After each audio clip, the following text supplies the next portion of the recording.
wabarakatuh. Tergerak, bergerak, menggerakkan. Guru bergerak, Indonesia maju.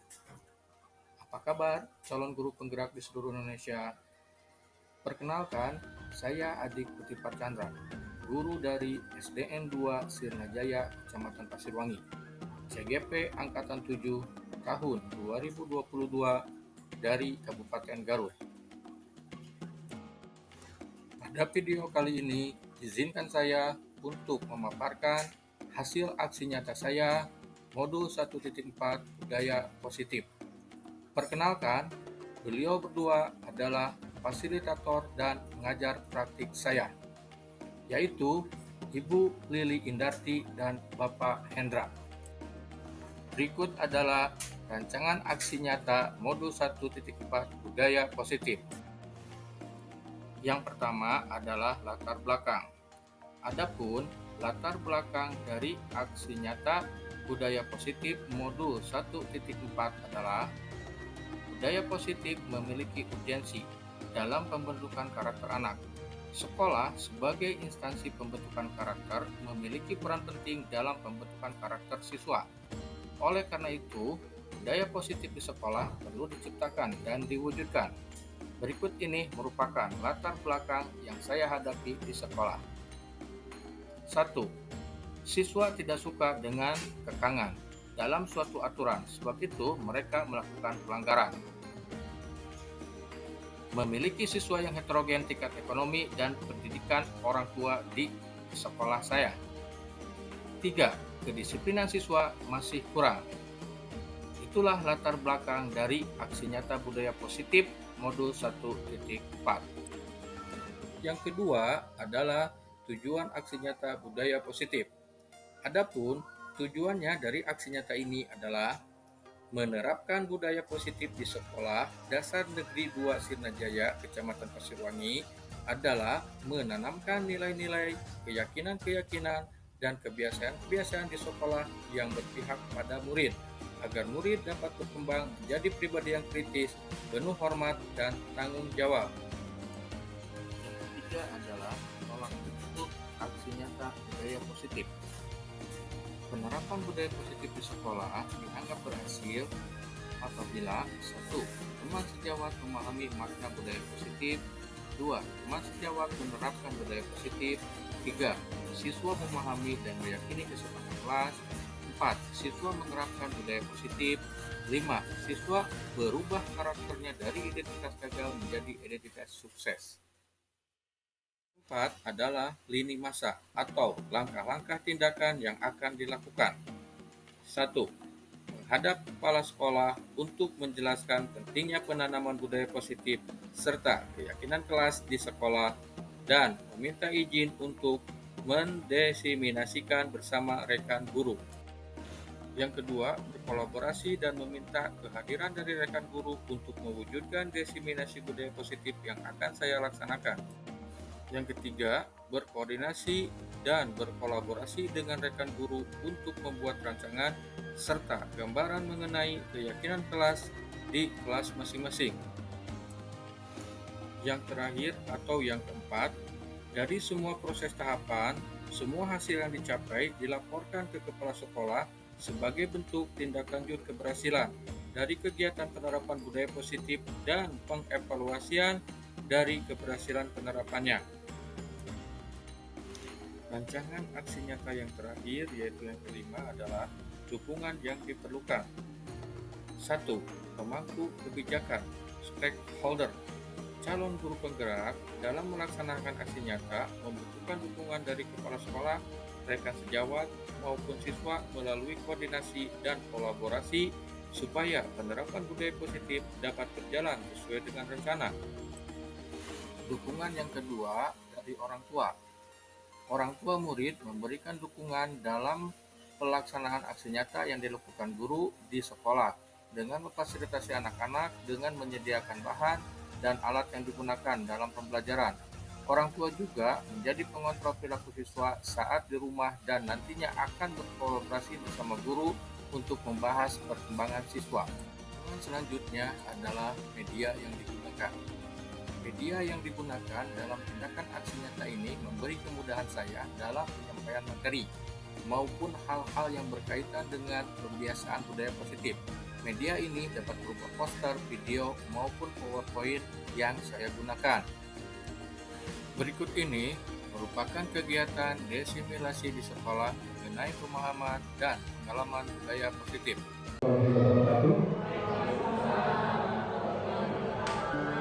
Alhamdulillahilladzi an'amana bi ni'matil Islam, asyhadu an la ilaha illallah wa la syarika lah, wa asyhadu anna Muhammadan abduhu wa rasuluh, wa bisyarihi wa rasuli amri, wa al-qudatan min lisani yafqahu qawli alayhi. Puji dan syukur mari kita panjatkan kepada Allah Subhanahu wa taala yang telah memberikan nikmat dan Islam kepada kita semua. Shalawat dan salam mari kita curahkan kepada junjungan kita, yakni Habibana wa Nabiyana Muhammad sallallahu alaihi wasallam. Tidak lupa kepada keluarganya, kepada sahabatnya, dan kita selalu umatnya dan selalu mengikuti contohnya. Mudah-mudahan kita semua diberikan nikmat dan rahmat dari Allah Subhanahu wa taala. Yang saya hormati Ibu Kepala Sekolah yang pada hari ini hadir, yang saya hormati Bapak-bapak, Ibu yang saya pada hari ini hadir. Tentunya alhamdulillah kita pada hari ini bisa berkumpul dalam acara pemaparan destinasi pemahaman dan pengalaman penerapan budaya positif di SD 2 Senjaya yang akan disampaikan oleh Bapak Andi Kartika Chandra, calon guru penggerak KPPWJ. Tentunya pada hari ini ada beberapa hal yang akan disampaikan terkait dengan masalah pemaparan ini, tetapi pada hari ini saya bertugas sebagai pembawa acara yang tentunya akan membuka acara ini dengan bacaan basmalah. Bismillahirrahmanirrahim. Acara selanjutnya yaitu pembukaan yang akan disampaikan oleh Ibu Kepala Sekolah untuk waktu dan tempat saya persilakan.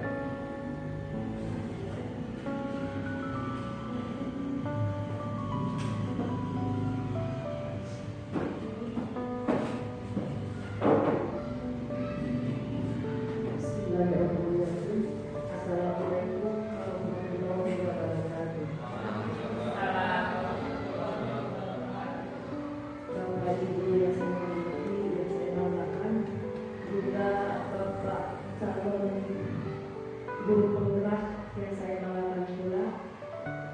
Alhamdulillah pada kesempatan ini kita semua telah bisa berkumpul di tempat ini di sekolah kita SDN 2 Senjaya pada acara atau kegiatan desimilasi pemahaman dan pengalaman penerapan budaya positif di SDN 2 Senjaya. Pada kesempatan ini saya sangat bersyukur dan merasa bangga terhadap salah seorang guru kita ada yang terpilih menjadi calon guru penggerak. Tentu saja setelah mengikuti rangkaian kegiatan selama mengikuti pendidikan calon guru penggerak, banyak ilmu atau wawasan yang telah didapat oleh calon guru penggerak tersebut. Mudah-mudahan apa yang telah didapat selama mengikuti pendidikan bisa mentransfer atau memberikan pengalaman, motivasi kepada guru-guru yang lain, juga bisa memberikan pelayanan terhadap anak didik lebih baik, mungkin lebih rajin sekolah, lebih karena tambahnya ilmu yang didapat, lebih memberikan ilmu yang lebih berkualitas terhadap anak didik. Mudah-mudahan juga hal ini dapat diikuti oleh guru-guru yang lain untuk mengikuti calon guru penggerak. Dengan harapan semoga dengan memberikan pelajaran yang baik, pendidikan yang baik terhadap anak didik, juga motivasi kepada yang lain, ini akan merupakan kontribusi terhadap sekolah. Semoga menjadi sekolah yang lebih berkualitas, berakhlak, dan berkualitas, dan menjadi sekolah yang lebih banyak potensinya, yang lebih bisa digali dari guru penggerak tersebut.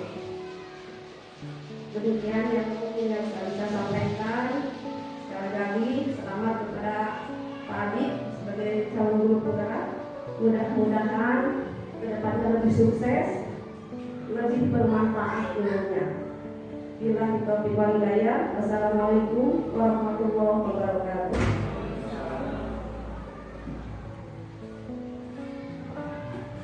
Terima kasih kepada Ibu Kepala Sekolah yang telah menyampaikan sambutannya terkait dengan acara hari ini. Yang kedua, sebelum penyampaian materi dari Bapak Adi Kepala Chandra, yang kedua yaitu tanggapan sebelum penyampaian materi seperti apa tentang konsep pemahaman dan pengalaman penerapan budaya dosen ini di sekolah.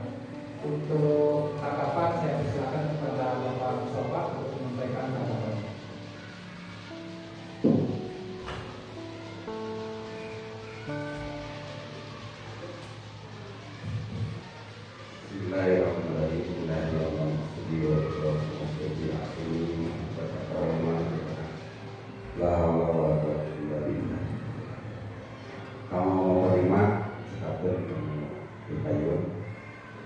Alhamdulillah pada hari ini kita melaksanakan apa yang jadi program Kemendikbud ya.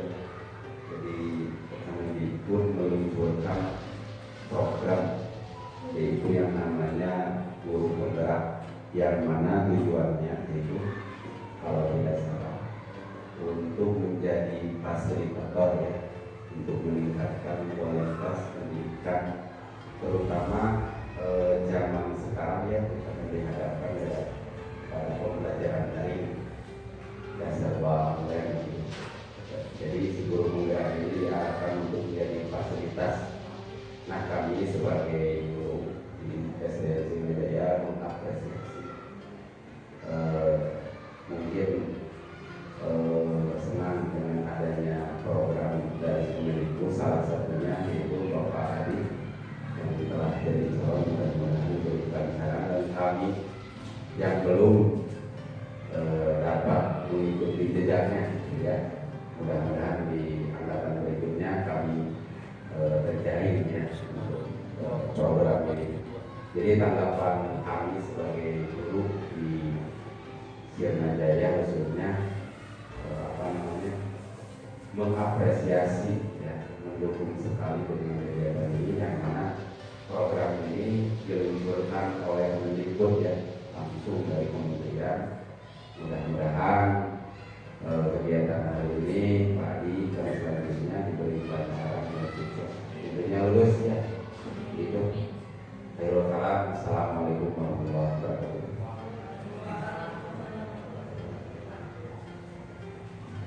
Ya, terima kasih kepada Bapak Mustafa yang telah menyampaikan tanggapannya.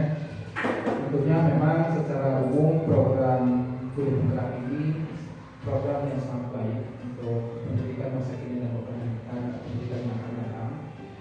Ya, tentunya bagaimana guru penggerak ini bisa menggali dan mengeksplorasi kegiatan-kegiatan anak dari potensi dan bakat-bakatnya.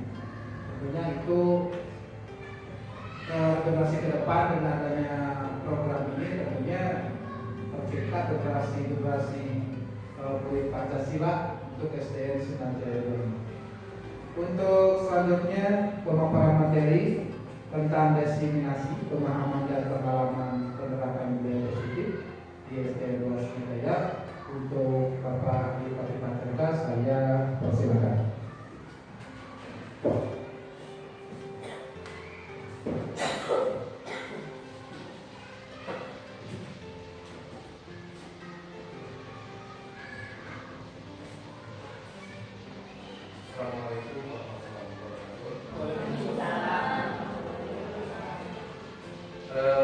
Sebelum saya memaparkan mengenai diseminasi pemahaman dan pengalaman positif di SD ini,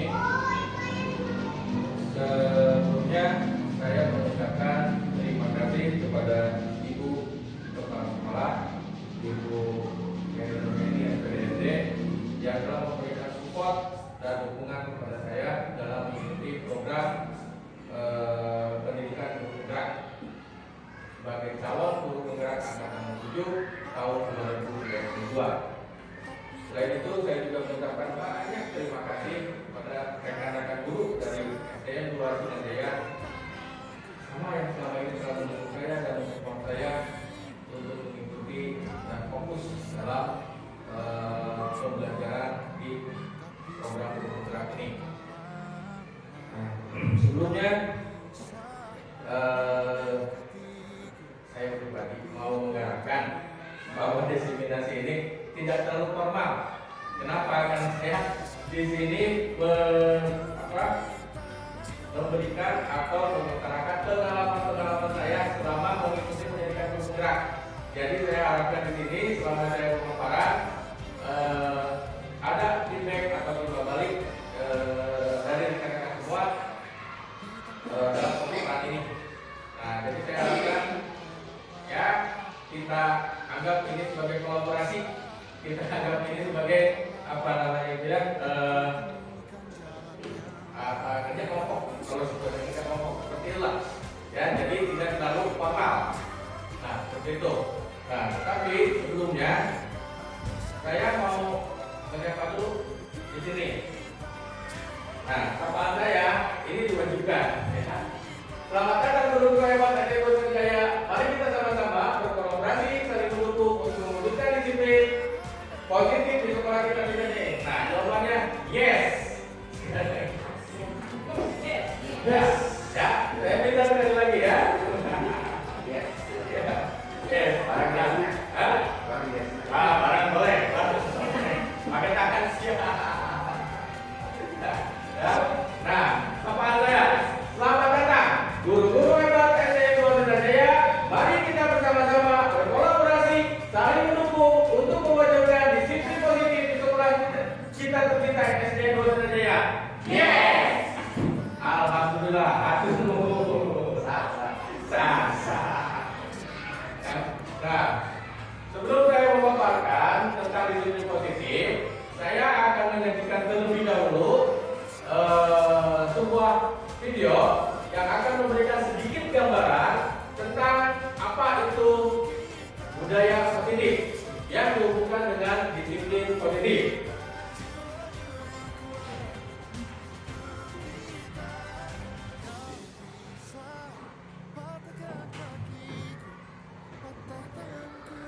Ini videonya, selamat menyaksikan.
Nah, Ibu Bapak Guru, tadi sudah menyaksikan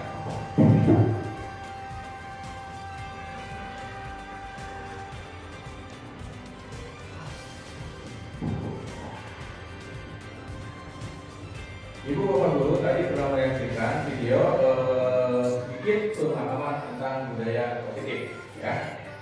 Video tersebut diterbitkan oleh Kemendikbud. Nah,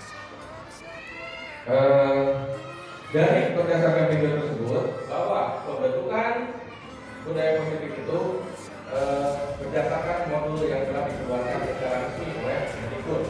Nah, berdasarkan modul tersebut ada hal-hal utama yang akan insya Allah akan saya paparkan. Di antaranya yaitu di sini ada perubahan paradigma baru atau perubahan paradigma belajar terbaru, ya. Itu berdasarkan modul yang dikeluarkan oleh Kemendikbud. Yang kedua, ada yang disebut dengan disiplin positif. Nah, yang ketiga, ada kebutuhan dasar manusia. Yang keempat, motivasi perilaku manusia. Yang kelima, posisi kontrol. Dan yang keenam, keyakinan kelas. Dan yang terakhir adalah segitiga restitusi. Nah, untuk membentuk suatu budaya positif di sekolah, modul ini harus dilaksanakan atau harus dipresentasikan atau dilaksanakan secara bertahap. Ya, kenapa? Karena ini semua berkaitan dan akhirnya akan menuju ke suatu budaya yang disebut dengan budaya positif. Ya. Nah, kita akan membahas atau membedah satu persatu. Adanya perubahan paradigma baru. Nah, di sini perubahan paradigma belajar atau pembelajaran paradigma baru merupakan pembelajaran yang berorientasi pada penguatan kompetensi dan pengembangan karakter sesuai dengan nilai-nilai Pancasila dan memastikan praktik pembelajaran yang berpusat pada murid, yang mana setiap murid belajar sesuai dengan kebutuhan dan tahap perkembangannya sehingga tercapai profil belajar Pancasila. Nah, apa itu profil belajar Pancasila? Profil belajar Pancasila adalah pelajar diharapkan mempunyai sikap-sikap atau karakter-karakter dari penerjemahan ataupun garis besar ataupun dari pemaparan Pancasila sendiri, yaitu si murid atau siswa itu harus mempunyai 6 karakter pelajar Pancasila. Di antaranya satu, beriman kepada Tuhan Yang Maha Esa dan berharap mulia. Yang kedua, berkebinekaan global. Yang ketiga, gotong royong. Yang keempat, kreatif. Yang kelima, berdarah kritis. Dan yang keenam adalah mandiri. Nah, itu semua merupakan profil Pancasila yang harus dimiliki oleh siswa dalam berkarakternya. Ya. Nah, kita akan bedah lebih lanjut. Nah, di sini dari profil Pancasila sendiri, selanjutnya psikiater dan pendidik Dr. William Gieser dalam kontrol teori yang kemudian berkembang dinamakan choice theory, meluruskan beberapa miskonsepsi tentang makna kontrol. Artinya begini, bahwa di dalam penerapan profil Pancasila itu ada yang disebut dengan kontrol. Kontrol apa? Kontrol guru terhadap siswa dan kontrol guru terhadap emosinya sendiri. Nah, di sini makna kontrol sendiri itu dibagi jadi beberapa. Di antaranya satu, ilusi mengontrol murid. Maksudnya di sini pada dasarnya kita tidak dapat memaksa murid untuk berbuat sesuatu. Jika murid tersebut memilih untuk tidak melakukannya, maksudnya begini, kita bisa memaksa murid melakukan sesuatu, tetapi murid bisa menolak kalau dia tidak mau. Kita contohkan, misalkan guru memberikan suatu tugas. Tugas itu dilaksanakan oleh murid atau siswa, tetapi ada kalanya si siswa dia berpura-pura mengerjakan, tapi padahalnya dia tidak mengerjakan, hanya berpura-pura menulis. Nah, itu yang disebut dengan ilusi guru mengontrol murid. Si guru dia hanya beranggapan sudah mengontrol murid dengan memberikan tugas, padahal pada kenyataannya si guru tidak mengontrol. Kenapa? Karena tidak setiap murid mengikuti arahan dari guru tersebut. Makanya itulah disebut dengan ilusi. Ya. Nah, terus hal demikian terjadi karena murid sedang mengizinkan dirinya dikontrol. Nah, maksudnya sedang mengizinkan dikontrol kalau murid tersebut mengikuti arahan dari guru. Nah, saat itu bentuk kontrol guru menjadi kebutuhan dasar yang dipilih murid tersebut. Teori kontrol menyatakan bahwa semua perilaku memiliki tujuan, bahkan terhadap perilaku yang tidak sesuai. Nah, tadi sudah dijelaskan tentang pemberian tugas. Nah, yang kedua adalah ilusi bahwa sebuah perbuatan positif, efektif dan bermanfaat. Perbuatan positif atau bujukan adalah bentuk-bentuk kontrol. Segala usaha untuk mempengaruhi murid agar mengulangi suatu perilaku tertentu adalah suatu usaha untuk mengontrol murid tersebut. Dalam jangka waktu tertentu, kemungkinan murid tersebut menyadarinya dan mencoba untuk menolak bujukan kita, atau bisa jadi murid tersebut jadi tergantung pada pendapat guru untuk berusaha. Maksudnya ini gimana? Maksudnya begini ya. Jadi begitu guru memberikan suatu instruksi kepada murid, ada kalanya murid ada yang menurut, ya, ada yang menurut. Tapi ada kala murid menurut terhadap instruksi guru itu ada suatu tujuan. Misalkan menurut melaksanakan suatu tugas, tujuannya ingin mendapatkan nilai bagus, tujuannya tidak mau dihukum oleh guru. Nah, tetapi lama kelamaan si murid akan merasa ketergantungan dengan hal seperti itu. Akhirnya, selamat datang Bu Sri, calon CGP Kecamatan Pasimoni juga.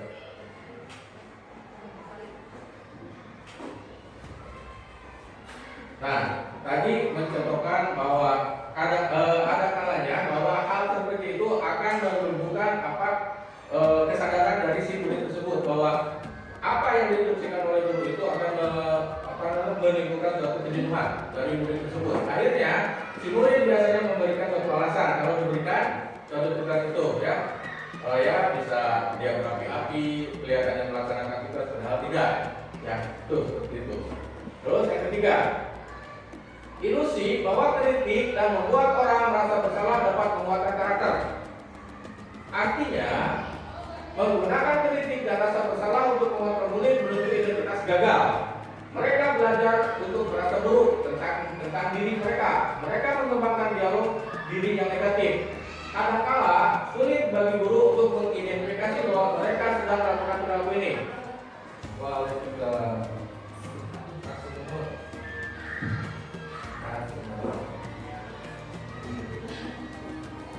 Melakukan program ini karena sering guru cukup menggunakan suara halus untuk menyampaikan pesan negatif. Nah, contohnya begini.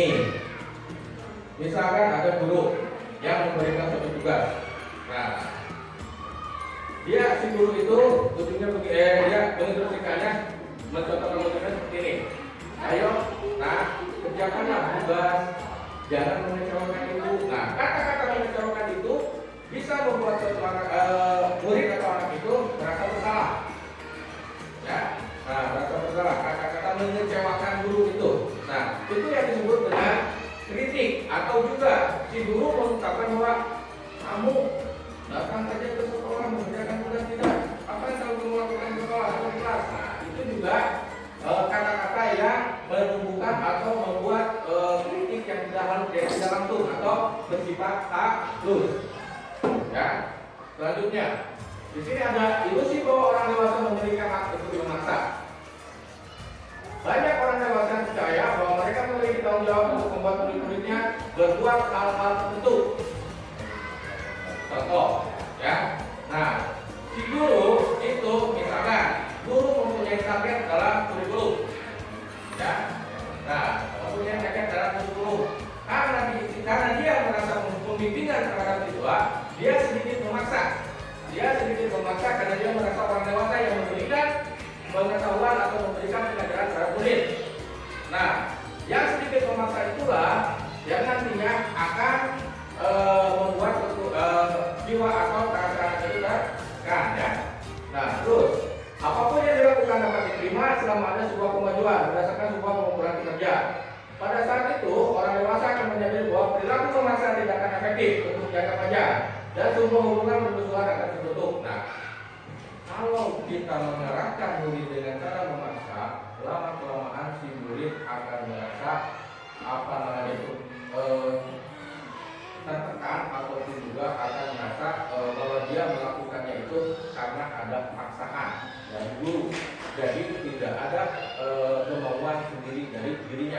atau disebut dengan kemauan intrinsik yang tidak ada.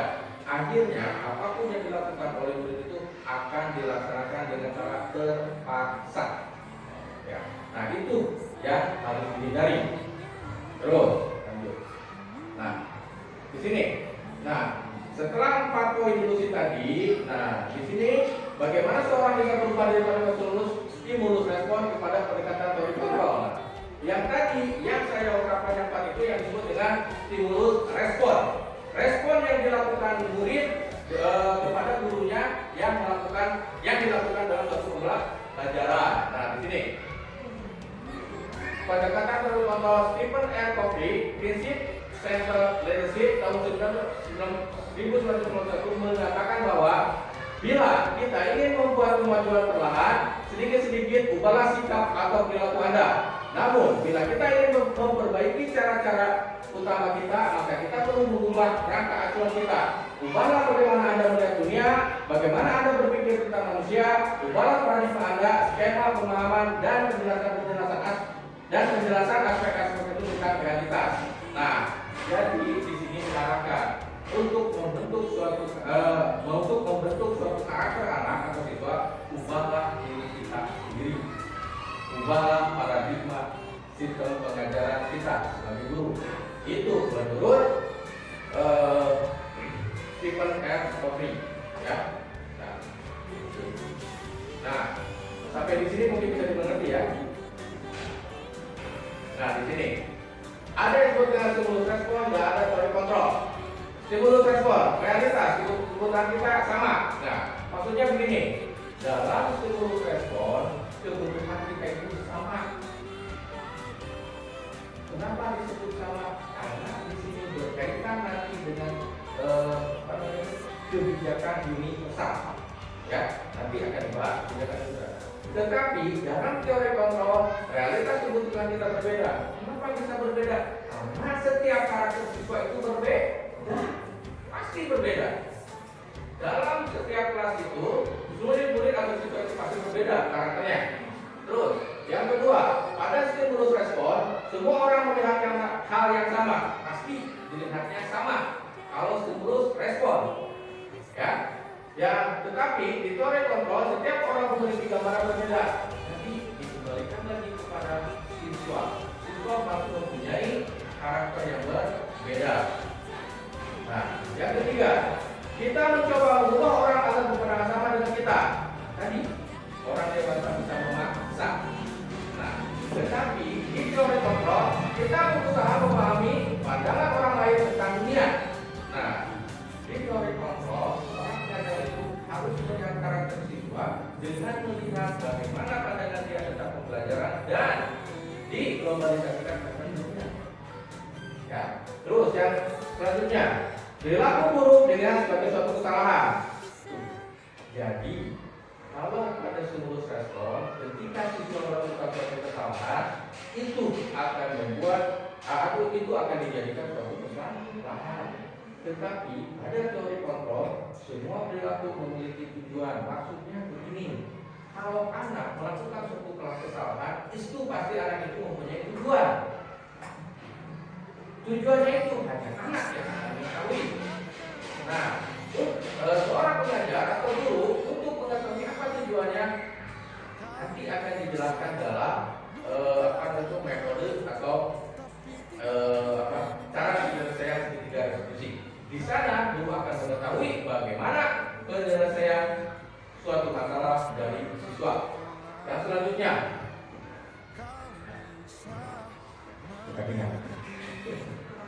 Yang selanjutnya, orang lain bisa mengontrol saya. Orang lain bisa mengontrol saya. Nah, di sini di stimulus respon ya, orang lain bisa mengontrol saya. Jelas, karena stimulus respon hanya merespon apa yang ada atau yang terjadi di kelas, direspon oleh siswa. Apa yang dilakukan oleh guru, sebaliknya apa yang dilakukan oleh siswa langsung direspon oleh guru. Jadi sifatnya itu spontan. Nah, terus hanya Anda yang bisa mengontrol diri Anda. Nah, untuk teori kontrol ya, hanya Anda yang bisa mengontrol diri Anda. Maksudnya begitu siswa melakukan suatu kesalahan, guru atau pendidik harus mengontrol bagaimana emosi dia dalam menghadapi siswa yang melakukan kesalahan tersebut, sehingga nanti siswa tidak mengarahkan ke kondisi gagal. Nanti akan dijelaskan apa yang disebut dengan kondisi gagal. Terus yang selanjutnya menurut respon pemaksaan pada saat rujukan gagal. Ini tadi balik lagi ke bahwa orang dewasa bisa memaksa kehendaknya atau bisa memaksakan keinginannya, ya. Ini. Nah, tetapi di teori kontrol, kolaborasi dan konsensus menciptakan pilihan-pilihan baru. Maksudnya di sini, inilah tujuannya dibentuk yang disebut dengan budaya positif. Untuk apa budaya positif? Untuk mengkolaborasi, mengkonsensus, menciptakan pilihan-pilihan baru. Siapa yang mengkolaborasi di sini? Guru, siswa, dan semua stakeholder yang ada di sekolah untuk menciptakan suatu budaya yang nyaman di sekolah. Nah, yang selanjutnya mode berpikir menang kalah. Nah, di sini kalau murid atau siswa melakukan suatu kesalahan dan ada suatu pemaksaan dari gurunya, siswa akan berpikir atau mengarahkan pemikirannya ke menang atau kalah. Menangnya di mana? Kalau dia merasa bahwa apa yang dia lakukan itu benar menurut dia, ya, dan akan merasa kalah kalau menurut dia itu bahwa apa yang dilakukan itu disalahkan oleh semua orang. Nah, di sini mode berpikir menang-menang. Nah, di sini di teori kontrol mode berpikir menang-menang maksudnya guru mengarahkan bahwa di sini tidak ada yang benar dan tidak ada yang salah kalau terjadi suatu kasus terhadap siswa. Nah, dari stimulus respon dan teori kontrol mungkin bisa dipahami ya. Nah, di sini makna kata disiplin. Kita lanjut ke disiplin positif. Makna kata disiplin. Apa makna kata disiplin? Nah, begini. Sebelumnya saya akan merespon dulu ya, atau melakukan apa namanya itu pertanyaan otomatis atau kegiatan otomatis. Begini. Misalkan ada, saya contohkan di sini dulu nggak apa-apa ya? Siap.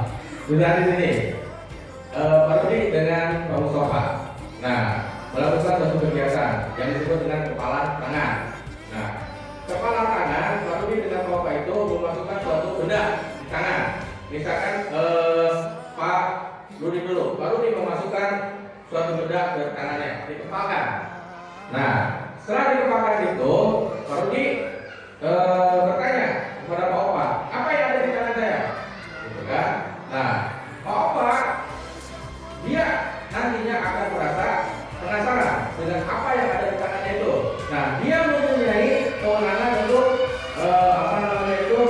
meminta pembuka kepala tangan itu kalau gitu dengan cara-cara misalkan membujuk, misalkan mengancam, atau apapun lah itu.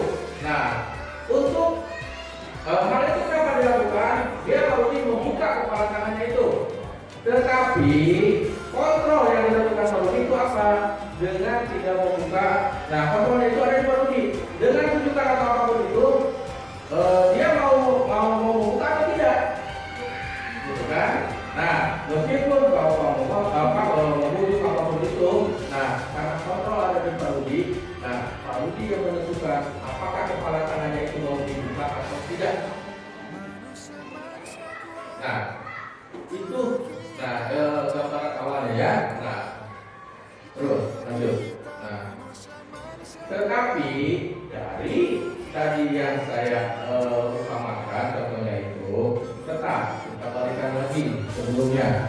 Mari kita tanyakan ke diri kita sendiri bagaimana kita berperilaku, bagaimana kita melakukan sesuatu, apa kita melakukan sesuatu karena ada dorongan dari lingkungan atau dorongan lain. Terkadang kita melakukan sesuatu karena kita menghindari rasa sakit atau ketidaknyamanan.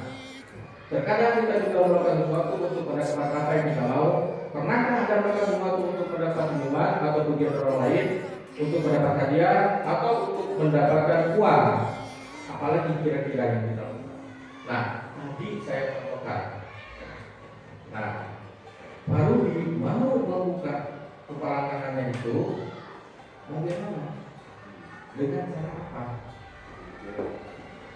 Wani Piro, betul. Wani Piro. Wani Piro. Nah, gambaran itu diibaratkan seperti ini, ya. Lanjut. Nah ini. Nah, akhirnya apa makna kata positif itu? Nah, di sini disebutkan bahwa ketika mendengar kata disiplin, yang terbayang di benak kita adalah kebanyakan orang menghubungi kata disiplin dengan kata tertib, teratur, kepatuhan pada peraturan. Ya. Nah, disiplin itu kepatuhan pada peraturan.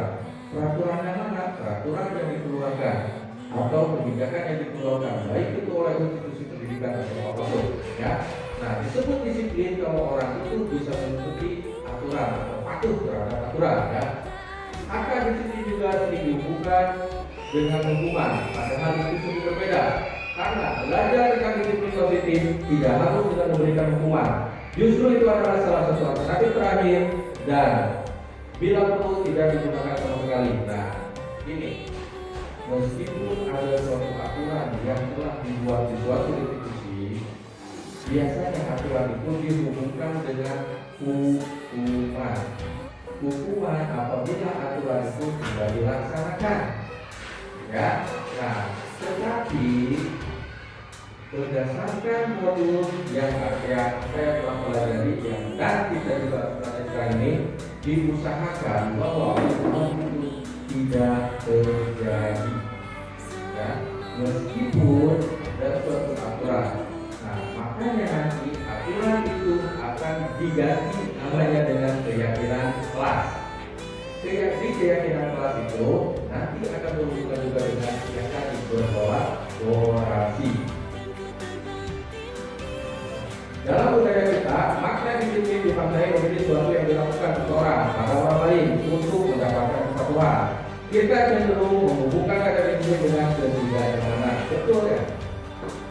Kalau disiplin berhubungan dengan peraturan pasti tidak nyaman. Mau dipikirkan yang dipikirkan oleh diri adalah peraturan itu. Kalau misalkan kita tidak melaksanakan, rupanya seperti ini, itu yang akan terbayar. Nah, jadi peraturan itu akan mengacu ke ketidaknyamanan. Nah, makna disiplin sendiri.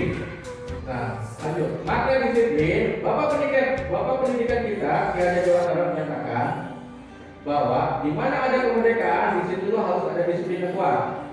Sungguh pun disiplin itu bersifat self-disiplin, yaitu kita sendiri yang mewajibkan kita dengan sekeras-kerasnya. Tetapi itu semua sama saja. Sebab kalau tidak cakap melakukan self-disiplin, wajiblah penguasa lain mendisiplinkan diri kita.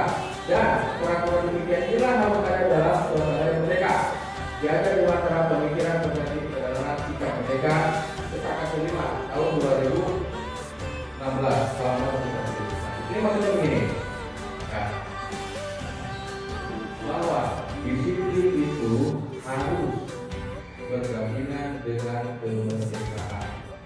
Maksudnya menerapkan disiplin itu harus muncul dari diri kita sendiri tanpa ada paksaan dari aturan yang telah dibuat.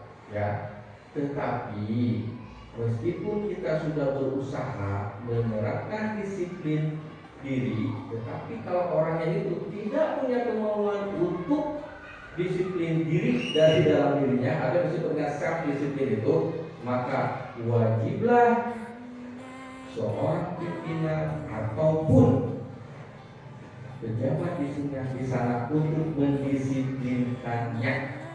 Contoh, misalkan kalau di kelas guru sudah membuat suatu aturan.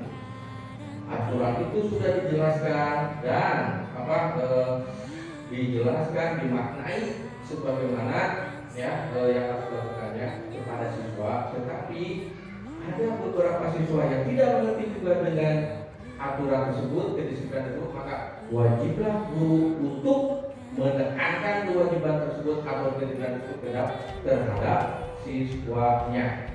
Ya. Nah, seperti itu. Jadi maksudnya begini, kalau lebih jelasnya, peraturan tersebut dijelaskan atau kasih siswa saja.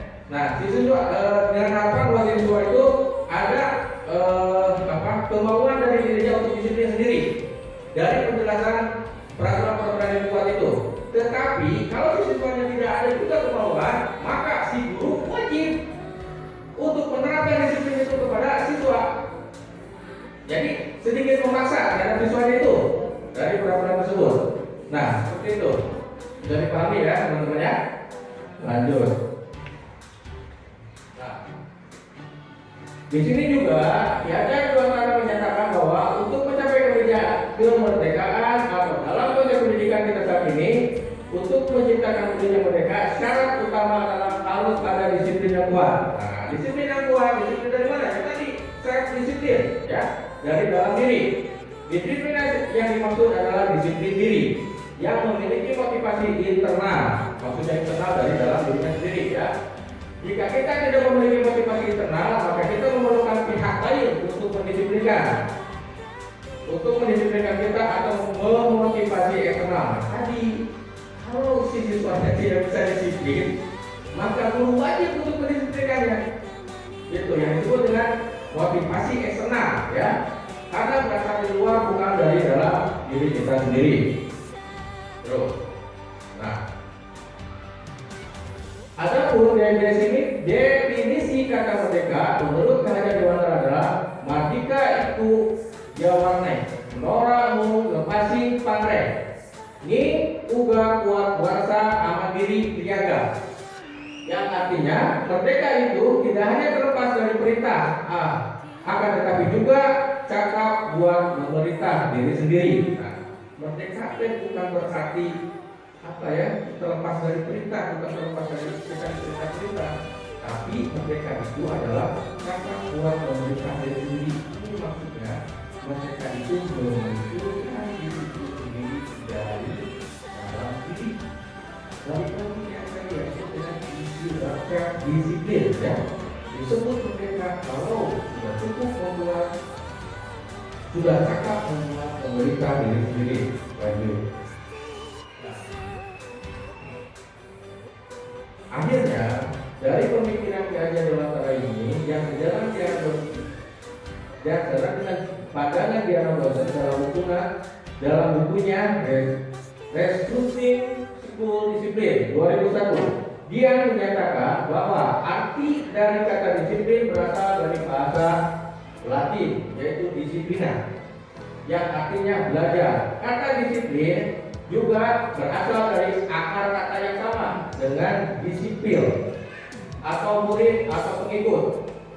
Untuk menjadi seorang murid atau pengikut, seseorang harus paham betul alasan mengapa mereka mengikuti suatu aliran atau ajaran tertentu, sehingga motivasi yang terbangun adalah motivasi intrinsik, bukan motivasi ekstrinsik. Nah, maksudnya begini ya. Jadi kata-kata disiplin di sini adalah berasal dari murid atau pengikut. Untuk menjadi murid atau pengikut, seorang harus paham dulu alasan mereka mengikutinya. Jadi gini, si murid akan mengikuti arahan dari guru kalau dia sudah mengerti apa peran murid di sana. Ya, peran murid di sana adalah mengikuti apa yang diinstruksikan oleh guru. Kalau murid sudah mengerti sampai di sana, maka akan termotivasi apa yang disebut dengan motivasi intrinsik atau motivasi di dalam diri. Lanjut ya. Nah, dia juga menyatakan bahwa arti asli dari kata disiplin ini juga berkonotasi dengan disiplin diri dari murid-murid Socrates dan Plato.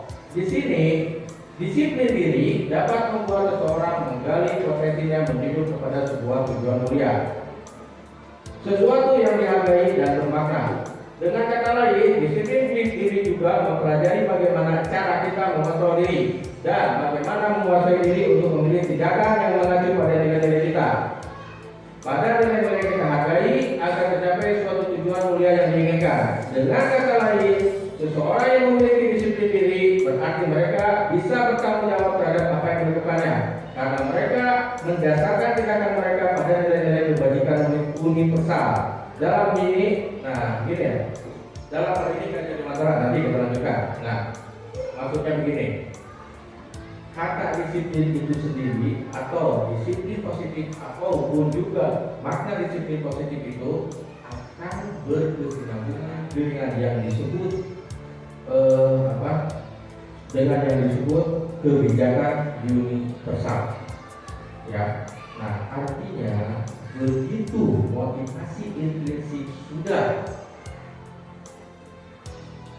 tercapai ataupun sudah berada dalam diri seseorang, sudah termotivasi pada diri seseorang, maka kebijakan universal atau nilai-nilai kebijakan universal akan terbangun. Apa itu yang disebut dengan kebijakan universal? Nah, tadi bahwa Raja Dewantara itu menyatakan pertanggungjawaban atau parent-child health inilah selalu menjadi silsilahnya hak atau kewajiban dari seorang yang pegang kekuasaan atau pimpinan dalam umumnya. Adapun ada tidaknya orang tadi harus bertanggung jawab dirinya serta tertibnya laku diri dari segala hak dan kewajibannya. Raja Dewantara pemikiran konsepsi teladan dan sikap merdeka tentang kelima 2012 halaman 4 Nah, ini yang diutamakan, apa yang diutamakan oleh Raja Dewantara ini adalah sedikit berhubungan dengan nilai-nilai kebijakan universal. Ya, nah lanjut. Nah, akhirnya di sini sebagai pendidik tujuan kita adalah menciptakan anak-anak yang memiliki disiplin diri sehingga mereka bisa berperilaku dengan mengacu pada nilai-nilai kebajikan universal dan memiliki motivasi intrinsik bukan ekstrinsik. Nah, itu mungkin ada disiplin positif. Lanjut. Nah, tadi telah dibahas nilai-nilai kebajikan universal. Apa itu nilai-nilai kebajikan universal? Nah, ini kita tadi telah membahas sedikit tentang disiplin positif ya. Nah, bahwa disiplin positif di sini dikemukakan oleh Raja Dewantara maupun Dian Bozen, di mana kedua pakar pendidikan mengartikan disiplin sebagai bentuk kontrol diri, yaitu belajar untuk mengontrol diri agar dapat mencapai suatu tujuan mulia. Tujuan mulia di sini mengacu pada nilai-nilai atau prinsip-prinsip mulia yang dianut seseorang. Kita namakan nilai-nilai tersebut sebagai nilai-nilai kebajikan, fairness, yang universal, yang berarti nilai-nilai kebajikan yang disepakati bersama lepas dari suku, bangsa, agama, bahasa maupun latar belakang. Nah, universal itu adalah lepas dari suku, bangsa, agama, bahasa maupun latar belakang. Nilai-nilai ini merupakan payung besar dari sikap dan perilaku kita, atau nilai-nilai ini merupakan fondasi kita berperilaku. Nilai-nilai kebajikan adalah sifat-sifat positif manusia yang merupakan tujuan mulia yang ingin dicapai setiap individu. Ya, jadi nilai-nilai universal itu adalah tujuan mulia yang akan dicapai setiap individu. Ya, individu yang mana? Ya, kita sebagai pengajar dan siswa. Ya, yang sebagai objek pengajarnya. Dilanjut. Dr. William Geiser pada teori kontrol tahun 1984 menyatakan bahwa setiap perbuatan memiliki tujuan, dan selanjutnya di tahun 1998 mengatakan bahwa dengan mengaitkan nilai-nilai kewajiban yang diyakini seseorang, maka motivasi intrinsik akan terbangun sehingga menggerakkan motivasi dari dalam untuk dapat mencapai tujuan mulia yang diinginkan. Nah, jadi tetap balik lagi ke motivasi intrinsik, motivasi yang timbul dari dalam diri. Ya, lanjut. Nah, contoh beberapa institusi atau organisasi pendidikan yang telah memiliki nilai kebajikan yang diyakini dan disepakati bersama. Salah satunya adalah nilai-nilai kebajikan yang ingin dicapai oleh setiap anak Indonesia yang kita kenal dengan profil pelajar Pancasila. Nah, jadi profil Pancasila itu merupakan nilai-nilai kebajikan ini universal, yaitu tadi sudah dibahas, yaitu beriman bertakwa kepada Tuhan Yang Maha Esa dan berakhlak mulia. yang kedua mandiri, yang ketiga benar kritis, yang keempat berkebinekaan global, yang kelima bergotong royong, yang keenam adalah kreatif. Lanjut. Nah itu profil pelajar Pancasila. Nah yang kedua adalah IBO Primary Years Program, ya, atau IBO. Ini adalah nilai-nilai kebajikan yang dilaksanakan oleh sekolah internasional yang ada di Indonesia, ya, yang ada di Jakarta. Nilai kebajikan adalah sikap militer toleransi. Nilai kebajikannya rasa hormat, integritas, mandiri, menghargai, antusias, empati, keingin-tahuan, kreatif, kerjasama, percaya diri, dan komitmen. Ya. Nah, yang ketiga ada 9 pilar karakter Indonesia Heritage Foundation (IHF). IHF merupakan yayasan atau lembaga yang menaungi sistem pendidikan, kalau dulu CPSA, ya, yang menaungi sistem pendidikan CPSA. Ini ada cinta Tuhan dan segenap ciptaannya, nah, kemandirian dan tanggung jawab, nah, kejujuran, amanah, diplomatis, hormat, santun, dermawan, suka menolong dan gotong royong, percaya diri, kreatif, bekerja keras, kepemimpinan dan keadilan, baik dan rendah hati, toleransi, kedamaian dan kesatuan. Nah, ini merupakan contoh-contoh nilai kebajikan yang telah atau yang dilaksanakan atau telah juga disepakati di institusi-institusi yang telah ada. Lanjut. Sekarang ke kebutuhan dasar manusia. Kebutuhan dasar manusia yang pertama adalah bertahan hidup atau survival. Nah, kebutuhan bertahan hidup merupakan kebutuhan yang sifatnya fisiologis. Maksudnya fisiologis adalah balik lagi ke diri sendiri atau balik lagi ke keadaan badan, atau misalkan fisiologis itu adalah kemampuan fisik sendiri, ya. Nah, untuk bertahan hidup seperti kesehatan, rumah, makan. Komponen psikologis pada kebutuhan ini meliputi kebutuhan akan merasa aman, kebutuhan di mana orang akan memenuhinya untuk tetap bertahan hidup, sehingga dapat survive dari segala situasi dan kondisi. Tindakan yang dilakukan baik sesuai dengan nilai keyakinan atau yang berkesangan akan dilakukan demi untuk bertahan hidup. Nah, survive sendiri ya begitu, ya, demi untuk bertahan hidup, apapun akan dilakukan, ya. Yang kedua, itu survive itu merupakan kebutuhan dasar manusia. Yang kedua, cinta dan kasih sayang, love and belonging. Kebutuhan cinta dan kasih sayang merupakan kebutuhan yang sifatnya psikis, ya. Nah, kebutuhan ini merupakan kebutuhan akan berhubungan dan koneksi sosial. Kebutuhan untuk memberi dan menerima kasih sayang, kebutuhan untuk merasa menjadi bagian dari suatu kelompok. Kebutuhan itu juga termasuk keinginan untuk terhubung dengan orang lain, seperti keluarga, teman, pasangan hidup, teman kerja, binatang peliharaan, dan kelompok di mana kita tergabung.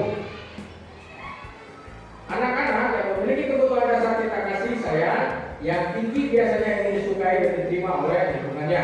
Biasanya mereka akrab dengan orang tua, belajar karena suka pada hubungan, dan belajar dengan kelompok. Nah, maksudnya begini kalau dihubungkan dengan anak-anak. Kalau anak-anak yang membutuhkan perhatian, contohnya perhatian dalam bentuk perhatian dalam bentuk perilaku, perhatian dalam bentuk kata-kata, biasanya anak-anak akan mempunyai atau termotivasi dalam belajar, termotivasi dalam pergaulannya, ya. Tetapi hal itu biasanya tidak bersifat jangka panjang, ya, tidak bersifat jangka panjang. Nah, yang ketiga, penguasaan. Kebutuhan pengetahuan dan kemampuan. Kebutuhan yang berhubungan dengan kekuatan mencapai sesuatu untuk menjadi kompeten, menjadi terampil, diakui atas prestasi dan keterampilan kita, didengarkan dan memiliki rasa harga diri. Dalam kebutuhan ini, maka seseorang berkeinginan untuk dianggap berharga, bisa membuat perbedaan, bisa membuat pencapaian, kompeten, diakui dan dihormati. Keinginan ini juga meliputi self-stream dan keinginan untuk meninggalkan pengaruh. Anak yang memiliki kebutuhan kekuasaan yang tinggi biasanya selalu ingin menjadi pemimpin, suka mengamati sebelum mencoba hal baru dan merasa kecewa jika melakukan kesalahan. Biasanya anak terlihat rapi dan sistematik serta selalu ingin mencapai yang terbaik. Nah, dari penguasaan ini biasanya terlihat pada anak yang mempunyai motivasi yang tinggi, baik itu dalam belajar, baik itu dalam target, ya. Nah, biasanya akan terlihat pada penguasaannya, ya. Nah, di sini kenapa? Karena anak yang memiliki penguasaan yang tinggi, dia biasanya lebih aktif atau lebih memiliki keinginan daripada anak yang lain. Lanjut. Yang empat, kebebasan, kebutuhan akan pilihan. Kebutuhan akan kemandirian, otonom, memiliki pilihan dan mampu mengendalikan arah hidup seseorang. Anak-anak dan kebutuhan kebebasan yang tinggi menginginkan pilihan. Banyak bergerak, suka mencoba-coba, tidak terpengaruh orang lain, dan senang hal baru serta menarik. Anak-anak akan merasa mampu mengekspresikan diri secara mandiri, tidak tergantung pada orang lain dan tidak terpengaruh oleh orang lain. Nah, contohnya seperti apa? Anak seperti apa ya? Anak yang memiliki kebutuhan dan kebebasan itu? Anak yang aktif biasanya. Anak yang aktif, seperti tadi anak yang aktif, dia mempunyai target, dia mempunyai keinginan tinggi. Nah, biasanya anak tersebut ingin memiliki kebebasan yang luas, tidak ingin ditekan. Ya, biasanya. Nah, lanjut. Yang kelima, kesenangan, kebutuhan untuk bersenang. Kebutuhan untuk mencari kesenangan, bermain dan tertawa. Anak-anak dengan kebutuhan dasar kesenangan yang tinggi biasanya ingin menikmati apa yang dilakukan. Mereka akan berkonsentrasi tinggi dalam mengerjakan hal yang disenanginya. Mereka juga suka permainan dan suka mengoleksi barang, suka bergurau, suka melucu, dan menggemaskan bahkan berperilaku buruk. Nah, rata-rata murid kita seperti ini ya.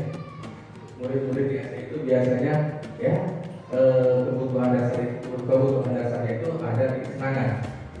Karena anak-anak di SD itu memang masanya lagi masa menemukan kesenangan ya. Rasa bahagia ya. Memang seperti itu. Nah, untuk mengendalikan ini kesenangan dari anak-anak biar terarah nanti akan ada di metode segitiga restitusi. Lanjut. Sekarang ke motivasi perilaku manusia. Motivasi adalah dorongan yang timbul pada diri seseorang secara sadar atau tidak sadar untuk melakukan suatu tindakan dengan tujuan tertentu. Diana Gozen dalam bukunya Restitusi Suku Disiplin menyatakan bahwa terdapat 3 motivasi perilaku manusia. Yang pertama, motivasi untuk menghindari ketidaknyamanan atau hukuman. Ini adalah tingkat rendah dari motivasi perilaku manusia. Biasanya orang yang motivasi perilakunya untuk menghindari hukuman atau ketidaknyamanan akan bertanya, apa yang akan terjadi apabila saya tidak melakukannya? Sebenarnya mereka sedang menghindari permasalahan yang mungkin muncul dan berpengaruh pada mereka secara fisik, psikologis maupun tidak terpenuhinya kebutuhan mereka. Bila mereka tidak melakukan tindakan tersebut, motivasi ini bersifat eksternal atau dari luar. Ya. Nah, maksudnya begini, motivasi untuk menghindari ketidaknyamanan atau hukuman ini motivasi yang sifatnya eksternal atau disebut pemaksaan. Kenapa pemaksaan? Karena untuk melaksanakan atau untuk menerapkan suatu aturan yang telah dibuat mekanismenya atau cara-caranya dengan cara memaksa. Akhirnya yang akan melaksanakan aturan itu akan terpaksa sebab berpikiran untuk menghindari ketidaknyamanan atau hukuman dari aturan yang diterapkan. Itu ya. Nah, makanya disebutnya bersifat eksternal, pemaksaan dari luar ya. Lanjut. Yang kedua, motivasi untuk mendapatkan imbalan atau penghargaan dari orang lain. satu tingkat di atas motivasi penghargaan dari orang lain. Orang dengan motivasi ini akan bertanya, apa yang akan saya dapatkan apabila saya melakukannya? Mereka melakukan sebuah tindakan untuk mendapatkan pujian dari orang lain yang menurut mereka penting dan mereka letakkan dalam dunia berkualitas mereka. Mereka juga melakukan sesuatu untuk mendapatkan hadiah, pengakuan atau imbalan. Motivasi ini bersifat sangat eksternal. Jadi maksudnya seseorang melaksanakan aturan yang telah dibuat itu karena mengharapkan suatu imbalan.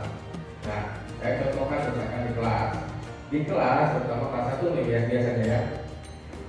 Siswa kelas 1 agar dapat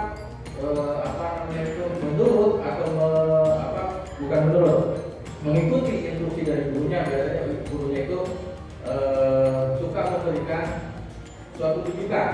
Misalnya rujukannya dengan dikasih apa, permen atau apa gitu kan. Nah, hal-hal seperti itu merupakan baik dilakukan tetapi tidak akan atau tidak berdampak panjang atau dampaknya itu tidak kurang baik ya. Nah, lanjut. Yang ketiga, motivasi menjadi orang yang mereka inginkan dan menghargai diri sendiri dengan nilai-nilai yang mereka percaya. Orang dengan motivasi ini akan bertanya, akan menjadi orang seperti apa apabila saya melakukannya? Mereka melakukan sesuatu karena nilai-nilai yang mereka yakini dan hargai, dan mereka melakukannya karena mereka ingin menjadi orang yang melakukan nilai-nilai yang mereka yakini tersebut. Ini adalah motivasi yang akan membuat seseorang memiliki disiplin positif. Karena motivasi perilakunya bersifat internal bukan eksternal. Jadi kalau yang motivasi nomor 3 itu adalah kesadaran diri, balik lagi ke yang tadi ya. Jadi untuk yang nomor 3 itu adalah menghargai diri. Jadi kesadaran diri apa yang dia lakukan itu adalah akan mendapatkan sesuatu yang baik yang lebih baik lagi. Nah seperti itu yang mereka pikirkannya. Lanjut. Nah, di sini ada konsep disiplin dengan identitas gagal. Satu, ada hukuman. Hukuman sesuatu yang menyakitkan terjadi. Ya, kalau siswa dihukum pasti akan membekas. Baik itu hukuman bisa ya, hukumannya dengan cara berdiri di depan kelas. Jelas itu akan berbekas terhadap siswa. Ya. Yang kedua, tidak nyaman untuk murid dan anak untuk jangka waktu panjang. Ya, tadi berbekas. Akan ingat terus gitu kan. Yang ketiga, murid dan anak-anak akan tersakiti, jelas akan tersakiti. Kenapa? Kalau dia disuruh berdiri di depan, murid yang lain akan melihat atau memperhatikannya ya. Terus, yang keempat, sistem tidak akan berjalan bila murid tidak takut. Lama kelamaan murid akan merasa tidak takut karena terbiasa. Paling dia penggunaan anggun, biasa akan muncul seperti itu ya. Terus yang keempat, murid dan anak murid atau anak membenci peraturan. Ujung-ujungnya peraturan dia salah dia ujungnya di dokumen dia. Akhirnya murid akan membenci peraturan yang dibuat.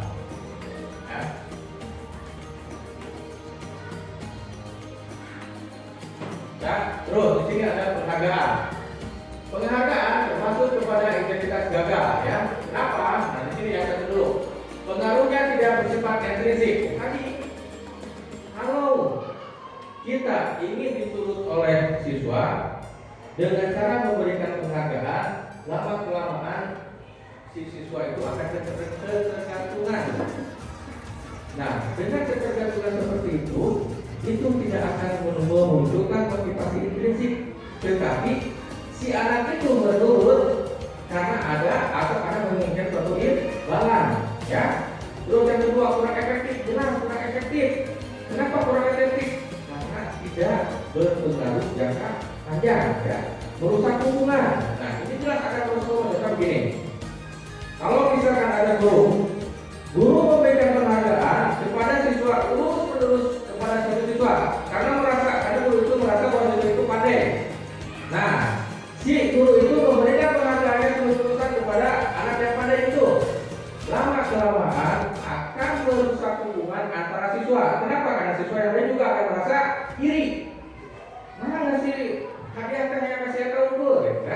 Nah, ujungnya akan ada perasaan seperti itu dari siswa, ya. Nah, dari perasaan seperti itulah akan merusak suatu hubungan. Penghargaan mengurangi ketepatan. Maksudnya begini. Ketepatan mengurangi hubungan itu adalah tadi dari pemberian imbalan. Dari pemberian imbalan terhadap siswa itu, nah, kalau misalkan terus-terusan imbalan itu diberikan kepada salah satu orang, itu bisa disebutkan tidak tepat. Kenapa? Karena tidak memotivasi terhadap siswa yang lain yang tidak mendapatkan penghargaan. Yang kelima, penghargaan menurunkan kualitas. Jelas. Kenapa?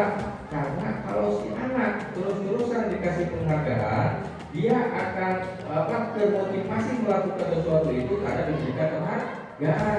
Tetapi kalau suatu saat anak itu tidak diberikan penghargaan, dia tidak akan melakukan sesuatunya itu tidak akan maksimal atau fokus, ya. Lanjut. Nah, di sini ada konsekuensi dengan identitas sukses. Ada konsekuensi. Satu, penguatan hanya bertahan dalam jangka waktu pendek. Nah, konsekuensinya seperti ini. Misalkan kita telah membuat suatu aturan. Nah, aturan disepakati oleh siswa dengan guru. Nah, begitu aturan itu dilanggar oleh guru, begitu aturan itu dilanggar oleh siswa, konsekuensinya misalkan siswa membaca sebuah tulisan sebanyak 100 kali, misalkan, seperti itu. Nah, konsekuensinya seperti itu bisa merubah siswa, tetapi dalam jangka waktu pendek. Ya, kenapa dalam jangka waktu pendek? Karena kedepannya si siswa tetap akan kembali lagi ke identitas gagal. Ya. Terus yang kedua, memerlukan monitoring dan supervisi terus-menerus dari guru. Nah, konsekuensi sendiri diterapkan itu agar terus ada dalam identitas sukses, maka diperlukan monitoring atau terus-terusan dikontrol oleh guru agar setiap kesalahan yang dilakukan oleh siswa itu dapat terpantau. Lanjut, murid dan anak menghormati peraturan. Jelas akan menghormati peraturan karena peraturan yang dibuatnya itu adalah peraturan dengan kesepakatan antara guru dan siswa. Yang kelima, dibuat oleh guru dan murid anak. Ini, ya, yang tadi. Lanjut. Nah, setelah ada konsekuensi, nanti akan dilanjutkan ke revisi. Itu diantaranya menguatkan untuk murid dan anak dalam waktu jangka panjang. Kenapa menguatkan waktu dalam jangka panjang? Karena restitusi dibuat berdasarkan kesepakatan dan berdasarkan juga dari hasil pemikiran siswa. Nah, yang kedua, murid belajar bertanggung jawab untuk perilakunya. Karena peraturan itu dibuat oleh siswa sendiri, maka murid akan bertanggung jawab. Yang ketiga, murid atau anak menghormati dirinya dan orang lain. Kenapa disebut jelas? Karena di sini peraturannya sendiri dibuat oleh murid. Dengan dibuat oleh murid, maka murid dengan sadar akan menghormati dirinya dan orang lain dalam perbuatannya. Yang keempat, mendorong disiplin positif. Setelah pembuatan aturan tersebut yang dibuat oleh siswa, maka siswa akan termotivasi untuk disiplin positif. Kenapa? Karena aturan itu dibuat oleh siswa sendiri. Yang kelima, itu sudah dibuat oleh murid atau anak. Ya, lanjut. Konteks disiplin merupakan pendekatan atau cara menanamkan disiplin positif pada murid. Restitusi adalah proses menciptakan kondisi bagi murid untuk memperbaiki kesalahan mereka, sehingga mereka bisa kembali pada kelompok mereka dengan karakter yang lebih baik atau lebih kuat. Bosen 2004. Melalui pendekatan restitusi, ketika murid berbuat salah, guru akan menanggapi dengan mengajak murid berefleksi tentang apa yang dapat mereka lakukan untuk memperbaiki kesalahan mereka, sehingga mereka menjadi pribadi yang lebih baik dan menghargai dirinya. Jadi, restitusi sendiri bukan menghukum. Restitusi itu adalah berkolaborasi. Upami bahasa karena mengajak ngobrol murid, tidak kesalahan dengan satu murid. Ciri-ciri restitusi. Restitusi bukan untuk menutup kesalahan, namun untuk belajar dari kesalahan. Jadi restitusi itu bukan untuk apa ya? Nyalahin benar-benar murid, bukan? Tapi restitusi itu adalah untuk menggali pelajaran dari kesalahan tersebut. Yang kedua, restitusi memperbaiki hubungan. Nah, maksudnya begini. Biasanya dalam di kelas saya pasti antara murid ya atau orang murid. Nah, restitusi penyelesaian menggunakan restitusi bisa memperbaiki hubungan yang berkonflik tersebut. Ya, kenapa? Karena restitusi itu mengambil pelajaran dari kesalahan yang dilakukan oleh siswa. Yang ketiga, restitusi adalah tawaran bukan paksaan. Yang keempat, restitusi menuntut melihat ke dalam diri. Yang kelima, restitusi mencari kebutuhan dasar yang mendasari tindakan. Yang keenam, restitusi diri adalah cara yang paling baik. Yang ketujuh, restitusi fokus pada karakter bukan tindakan. Yang kedelapan, restitusi menguatkan. Yang kesembilan, restitusi fokus pada solusi.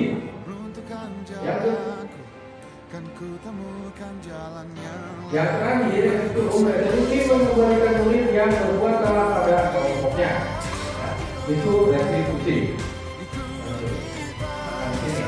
Ada 5 posisi kontrol restitusi. Yang pertama adalah penghukum. Yang kedua adalah membuat rasa bersalah. Yang ketiga sebagai teman. Yang keempat sebagai pemantau. Dan yang kelima yang terakhir adalah sebagai manajer. Kita bahas atau kita bedah satu-satu dari 5 posisi kontrol restitusi. Yang pertama sebagai penghukum. Di sini. Nah, di sini untuk lebih memahami tentang 5 posisi kontrol, saya akan langsung menggambarkannya dalam sebuah kasus. Ini adalah kasusnya hari ini terlambat sekolah.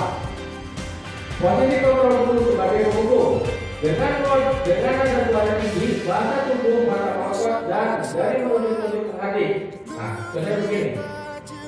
Lambat lagi. Nah, itu disebut berhukum, ya. Nah, lambat lagi, pasti lambat lagi. Selalu datang terlambat, dapat bisa datang tepat waktu. Nah, di sana posisi gurunya atau keadaan gurunya juga sambil menunjuk, ya. Jadi hukum di sini dilakukan dengan tahu wajah dan tindakan guru sebagai penghukum. Lanjut. Di sini membuat rasa bersalah. Dengan ada suara memelas, halus dan sedih, bahasa tubuh merapat pada anak itu. Jadi, kamu ini bagaimana ya? Nah, kamu sudah berjanji dengan ibu tidak akan terlambat lagi. Kamu kenapa ya? Senang sekali mengecewakan ibu. Ibu benar-benar kecewa sekali. Ini contohnya ya dengan bahasa dan gerak-gerik. Dan ketiga, sebagai teman. Ada suara ramah, akrab, dan bercanda. Bahasa tubuh merapat pada murid, mata, dan tersenyum jenaka. Nah, di sini, tadi, ayolah, bagaimana sih kamu? Kemarin kamu sudah janji ke Bapak, bukan? Kenapa terlambat lagi? Sampai ketawa ringan.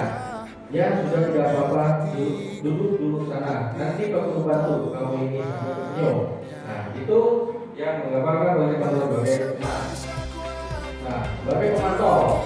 Dengan suara datar, bahasa tubuh yang normal. Adik, tahukah kamu yang berapa sekarang? Yang berapa kita mulai? Apakah kamu sudah mengerti konsekuensi yang harus dilakukan apabila terlambat? Adik, paham Pak? Saya harus tinggal kelas pada jam istirahat. Pada jam istirahat nanti dan memberikan tugas ketertinggalan saya. Yang benar, nanti pada saat jam istirahat kamu harus tinggal di kelas. Saya sudah tertinggal. Ya, saya tunggu. Nah, ini.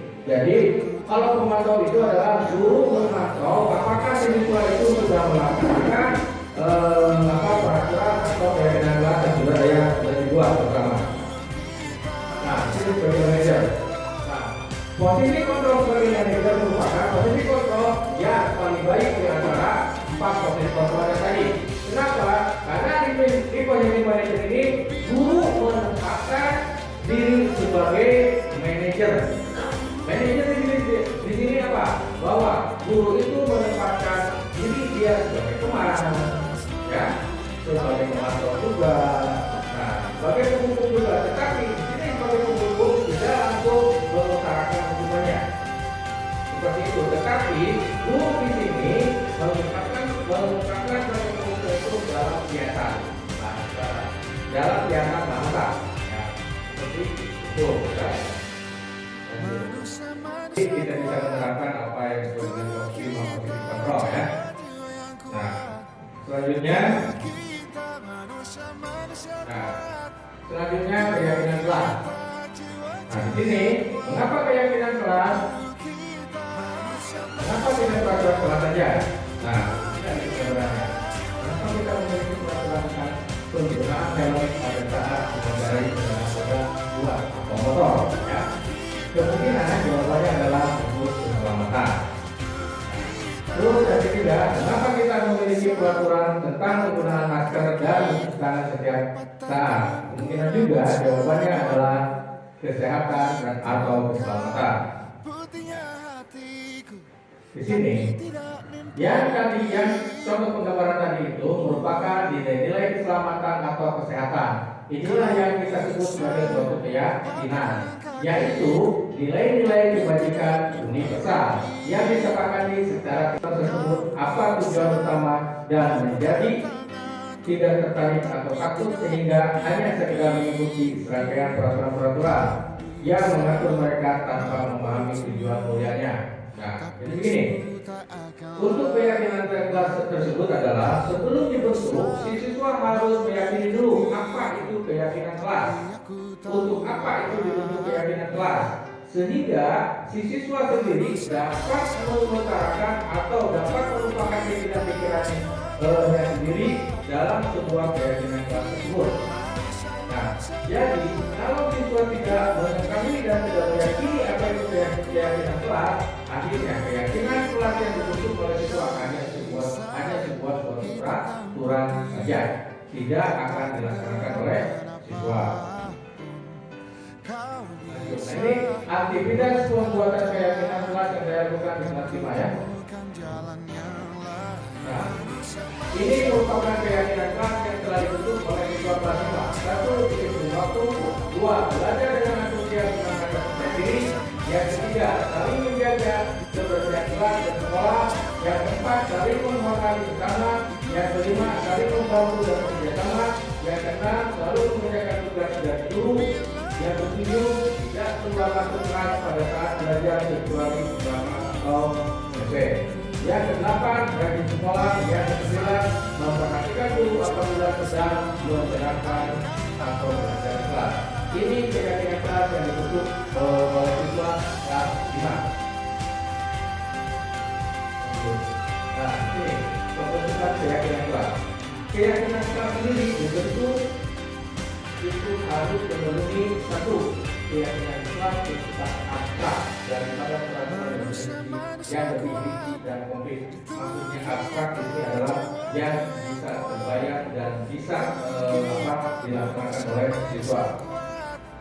Yang kedua, keyakinan kelas berupa pernyataan-pernyataan universal. Yang tadi, ya, pernyataan-pernyataan universal itu adalah yang tidak terpaku pada prinsip bahasa agama dan sebagainya, ya. Yang ketiga, pernyataan keyakinan kelas senantiasa dibuat dalam bentuk positif. Nah, maksudnya dalam bentuk positif itu adalah keyakinan kelas atau pernyataannya itu yang bisa dilaksanakan oleh siswa tanpa ada tekanan sama sekali dari siswanya sendiri. Makanya keyakinan kelas dibuat oleh siswa hasil pemikiran dari siswa. Yang keempat, keyakinan kelas tidaknya tidak terlalu banyak sehingga mudah diingat dan dipahami oleh semua keluarga kelas. Ya, minimal kalau dalam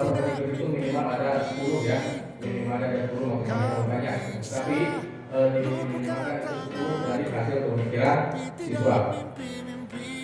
Yang selanjutnya, ya, keyakinan kelas sebaiknya sesuatu yang dapat diterapkan di lingkungan tersebut. Yang tadi ya, hasil pemikiran yang dapat diterapkan oleh siswa. Semua warga kelas hendaknya itu berkontribusi dalam pembuatan keyakinan kelas dalam kegiatan curah terdapat. Yang tadi, keyakinan kelas itu dibuat hasil dari pemikiran siswa dan hasil dari apa yang kita inginkan di kelas. Yang terakhir, bersedia meninjau kembali keyakinan kelas dari waktu ke waktu.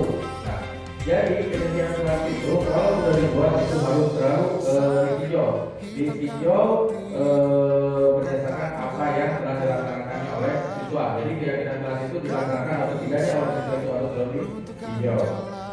Nah, kita sekarang ke segitiga restitusi. Apa itu segitiga?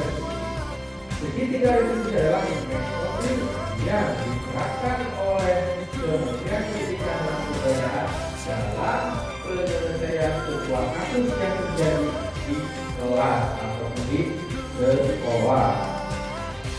Nah, nih, yang pertama atau yang garis bawah tadi ya, yang garis bawah tadi yang mana yang ini garis bawah ini? Yang garis bawah itu artinya adalah menstabilkan intensitas. Yang dasar dari segitiga bertujuan untuk mengubah identitas anak dari orang yang gagal pada masa perkembangan menjadi orang yang sukses.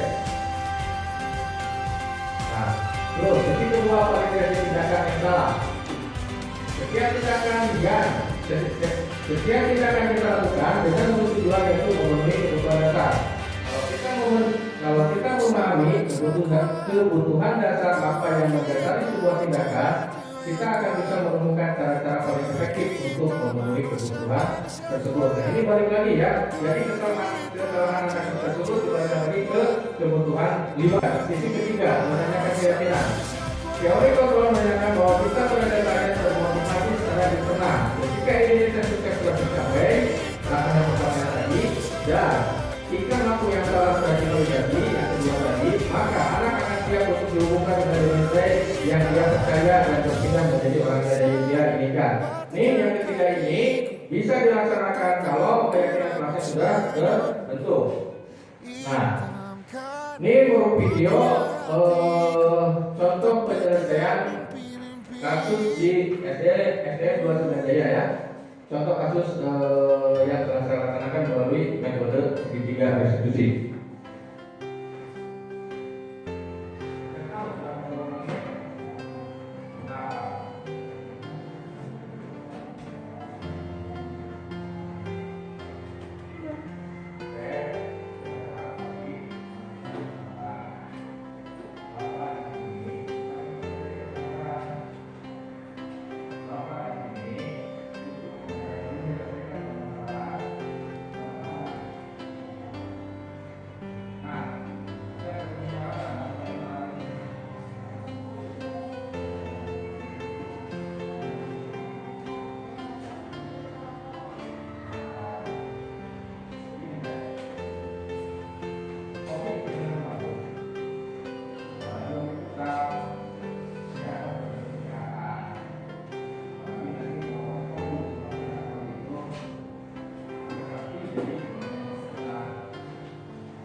yaitu merupakan contoh kasus pertama melalui metode segitiga institusi. Ini contoh kasus yang kedua, sama penyelesaian masalah melalui metode segitiga institusi.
Dengan metode segitiga institusi dari dua kasus yang berbeda di SD2 Semedaya ya, yang terjadi di kelas 5.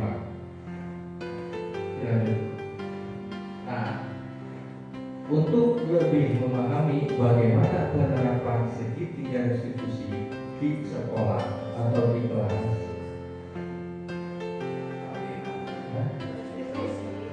ya institusi. Nah, saya akan menyajikan sebuah video yang mudah-mudahan lebih menggambarkan lagi. Alhamdulillah ini sampai dari kesimpulan ya, dari semua pemaparan tadi, kesimpulannya adalah dalam penerapan program disiplin positif, hendaknya guru memiliki standar kepribadian profesional dan sosial yang baik, di mana guru mampu berefleksi pada posisi kontrolnya saat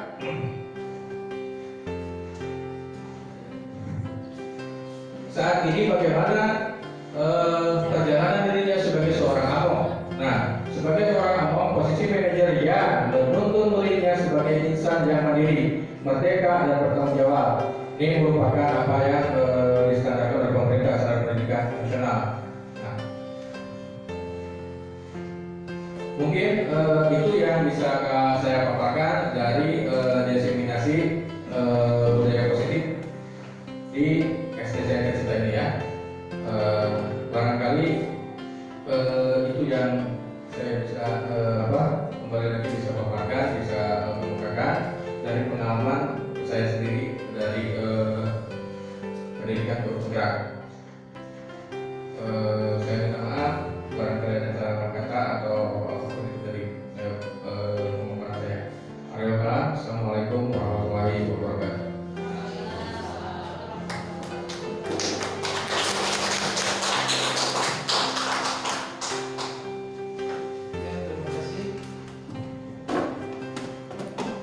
Terima kasih kepada Bapak Adik yang telah menyampaikan materi tentang yang tadi disampaikan secara rinci. Oke, di sini ada yang mau bertanya terkait dengan apa yang dipaparkan tadi. Untuk guru maupun ibu kepala, kalau ada hal yang mau ditanyakan langsung, silakan. Perumahannya, apakah ada kelebihannya selain dari perumahan-perumahan dari memberikan penghargaan tersebut? Karena yang saya rasakan kalau memberikan penghargaan kepada anak itu justru ada anak merasa bahagia, bangga, karena dengan demikian sudah menjadi setiap kali diberikan penghargaan, kemudian diberikan penghargaan lagi, anak kadang-kadang menurut pengalaman tidak merasa untuk mengerjakan sesuatu itu tidak menunggu dihargai atau menunggu penghargaan. Karena dengan demikian anak yang sudah terbiasa misalnya melaksanakan sholat, anak setiap kali melaksanakan sholat dikasih uang, kemudian sholat duhur uang, terus uang. Karena anak sudah terbiasa melaksanakan kegiatan walaupun terpaksa karena uang, jadi ini ada akan kebiasaannya meskipun tidak diberi uang untuk kedepannya anak akan tetap terbiasa melaksanakan itu karena ini akan menjadikan suatu kewajiban bagi anak tersebut. Demikian mungkin yang saya sampaikan. Terima kasih.